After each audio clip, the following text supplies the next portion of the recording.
Hello friends, स्वागत है आप सभी का आपके अपने यूट्यूब चैनल लर्निंग नीट पर। और यहाँ पे आज दिनांक 24 सितंबर 2020 को जो शिक्षक भर्ती 69,000 में से 31,661 होने वाली थी, उसका शासनादेश जो है वो जारी कर दिया गया है। शासनादेश इन द सेंस कि अभी तक जो भी बातें थी वो कहीं ना कहीं मीडिया तक ही सीमित थी, कुछ भी आधिकारिक उसमें नहीं आ रहा था कि क्या कुछ होना है या होना भी है या नहीं। लेकिन अभी जो है वो तो यहाँ पे इसमें साफ साफ मेंशन की गई कि कुछ चीज़ें कि किस तरह से मेरिट बनाई जाएंगी, लोगों के ज़िले बदले जाएंगे या नहीं, या सारी चीज़ें इसी शासनादेश में लिखा गया है। तो चलिए इसको देख लेते हैं, इसमें क्या कुछ पॉइंट्स जो है वो मेंशन किए गए हैं। तो जैसा कि आप देख रहे हैं, प्रेषक रेणुका कुमार जी, अपर मुख्य सचिव उत्तर प्रदेश शासन। खैर ये सारी डिटेल्स हमें देखने की उतनी आवश्यकता नहीं, हमें जो मेन चीज़ देखनी है कि किस लिए है, कैसे है और क्या पॉइंट्स हैं जो मेन रखे जाएंगे, क्योंकि इन पॉइंट्स को अभ्यर्थियों के नियुक्ति पत्र पे अंकित करने की बात कही गई है। यानी कि ये भर्ती अधीन होगी किस चीज़ की, वो हम देखेंगे यहाँ पे इस वीडियो को लास्ट तक देखिएगा। तो चलिए देख लेते हैं। पहले सबसे तो किस विषय में है, तो साफ साफ यहाँ पे दिया हुआ है कि प्राथमिक विद्यालयों में 69,000 पदों के सापेक्ष 31,661 सहायक अध्यापकों की नियुक्ति के संबंध में। यानी कि ये बात कहीं ना कहीं फेक नहीं, खैर वो हमें पहले पता था फेक नहीं है, लेकिन ये लग रहा था कि आधिकारिक कुछ नहीं आ रहा है, तो हो सकता है ये चीज़ें ना हो या डिले हो ऐसा करके। बट अब इसका शासनादेश जारी हो चुका है। इसके बाद इसमें जो मेन पॉइंट्स हैं जिसको हमें ध्यान देना है, इस संबंध में मुझे ये कहने का निर्देश हुआ है कि आप द्वारा प्रेषित प्रस्ताव का सम्यक परीक्षण किया गया है और यह पाया गया कि प्रश्नगत प्रकरण में माननीय उच्चतम न्यायालय द्वारा विशेष अनुज्ञा याचिकाओं में निम्नलिखित आदेश पारित किए गए हैं। तो यहाँ पे एक ये जो पहला आदेश है वो यहाँ पे लिखा गया है, जो कि रामचरण मौर्य व बनाम राज्य सरकार ये सारा था, जो 21 मई 2020 को पारित आदेश था। उसके बाद फिर जो मेन पॉइंट्स हैं जिस पे हमें थोड़ा सा ध्यान देना है, फोकस करना है, ये चीज़ है। मेन चीज़ हमें देखनी है कि मेरिट कैसे बनेगी। तो पहले अगर आप देख लेते हैं ये वाला, यहाँ पे सीधे सीधे यही बताया गया है कि 24 जुलाई, जैसे कि आपको पता है कि 24 जुलाई 2020 को मामला जो फैसला है उच्चतम न्यायालय का वो सुरक्षित कर लिया गया था। तो उक्त सुरक्षित किया गया निर्णय अभी तक निर्गत नहीं हुआ है, ऑर्डर अभी तक नहीं आया है।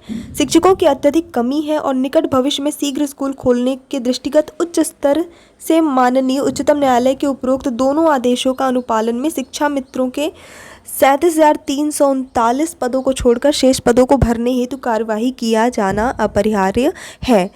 तो ऊपर जो ये ऑर्डर्स थे तो वो यही थे जो आए हुए थे कि शिक्षा मित्र के पदों को रिजर्व करने के लिए। यहाँ पे वही चीज़ है कि उस चीज़ को ध्यान में रखते हुए, जो पुराना ऑर्डर था उसी को ध्यान में रखते हुए उसी के हिसाब से फिलहाल भर्ती की जानी है। दूसरा जो पॉइंट है कि अतः शासन द्वारा माननीय उच्चतम न्यायालय के उपरोक्त आदेश दिनांक 21 मई 2020 व 9 जून 2020 के अनुपालन में सहायक अध्यापकों के 69,000 विज्ञापित रिक्त पदों के सापेक्ष शिक्षा मित्रों के, वही चीज़ है, इतने पदों को छोड़कर इतने पदों पे भर्ती कर लीजिए। अब इसमें जो मेन पॉइंट्स रहेंगे कि निम्नलिखित शर्तों के अधीन पूर्ण कराया जाना है। यानी कि ये 31,661 जो सीट्स भरेंगी वो भी निम्न शर्तों के अधीन रहेंगी और ये बात अभ्यर्थियों के नियुक्ति पत्र में भी लिखा जाएगा स्पेशली। तो देखेंगे कौन से पॉइंट्स हैं। तो सबसे पहले तो ये कि 69,000 रिक्त पदों के सापेक्ष भर्ती की प्रक्रिया जो प्रारंभ की गई थी, अभ्यर्थियों को जनपदों के उपलब्ध रिक्त पदों के अनुसार आरक्षण नियमों का पालन करते हुए जनपद आवंटित किए जा चुके हैं। तो अतः अभ्यर्थियों को पूर्व में आवंटित जनपद व आरक्षण को यथावत रखते हुए, यानी कि कहीं ना कहीं ध्यान दीजिएगा, पूर्व में आवंटित जनपद को यथावत रखते हुए, यानी कि कहीं ना कहीं जनपद बदलने का चांस अब जो है वो नहीं दिखाई पड़ रहा है। 31,661 पदों में से समानुपातिक रूप से जनपदों को पद आवंटित करते हुए आवंटित पद के सापेक्ष मेरिट के ऊपर से उतने ही अभ्यर्थियों का नियुक्ति पत्र निर्गत किया जाए। समझ रहे हैं, मतलब कि लगभग सभी जिलों में जितनी भी सीट्स थी उसमें से थोड़ी थोड़ी कम कर करके और कुछ सीट्स सभी में से भरी जाएंगी। यानी कि ऐसा दिखा, भले ही जैसे ऊपर से मेरिट ले रहे हैं, पर अगर उसमें कोई जिला है जिसमें जो बच रहा है या जिसमें बिल्कुल सीट्स नहीं भर पा रही हैं, 2-4 सीट्स ही भर रही हैं, तो वहाँ पे फिर एडजस्ट किया जा सकता है। ये साफ साफ इसमें ये लिखा है, ठीक है। उसके बाद है कि उपरोक्त सभी नियुक्तियां माननीय उच्चतम न्यायालय के विचाराधीन विशेष अनुज्ञा याचिका संख्या जो भी है, ठीक है, ओके, इस पे पारित होने वाले अंतिम निर्णय के अधीन होगी। यानी कि भर्ती हो तो जाएगी, लेकिन जो भी फाइनल डिसीजन आएगा ये भर्ती उसके अधीन ही रहेगी। इसके बाद देख लेते हैं हमारा जो लास्ट पॉइंट है, अभ्यर्थियों को आवंटित जनपद भी माननीय उच्चतम न्यायालय में विचाराधीन विशेष अनुज्ञा याचिका संख्या जो भी है इन द सेंस कि आप पढ़ लीजिए, बार बार वही चीज़ पढ़नी, हम सबको पता है वही याचिका संख्या है। रामशरण मौर्य नाम एकदम सबको रटा हुआ है जितने भी लोग इस भर्ती से जुड़े हैं।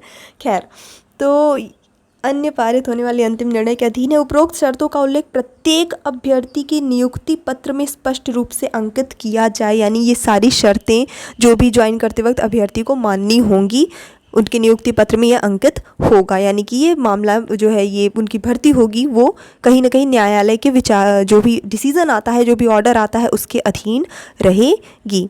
इसके बाद आपसे यह भी अनुरोध है कि माननीय उच्चतम न्यायालय इलाहाबाद व लखनऊ खंडपीठ में नियुक्ति की प्रक्रिया को अभ्यर्थी द्वारा चुनौती भी दी जा सकती है।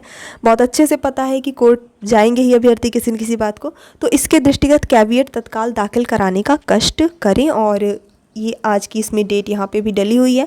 तो ये ऑफिशियल न्यूज़ है, शासनादेश जारी हो चुका है, जो कुछ भी है भर्ती जैसे भी हो रही है, जैसी भी होगी। अब इसकी लिस्ट कब आएगी, इसका जो स्केड्यूल है वो अभी जारी नहीं किया गया है, तो अब ये पत्र मिलने के बाद अधिकारी जो है इसका स्केड्यूल जो है जारी करेंगे। जैसा भी होगा आपको बताया ज़रूर जाएगा। चैनल पे न्यू है तो सब्सक्राइब ज़रूर कर लीजिएगा। So thanks for watching, keep studying and bye bye.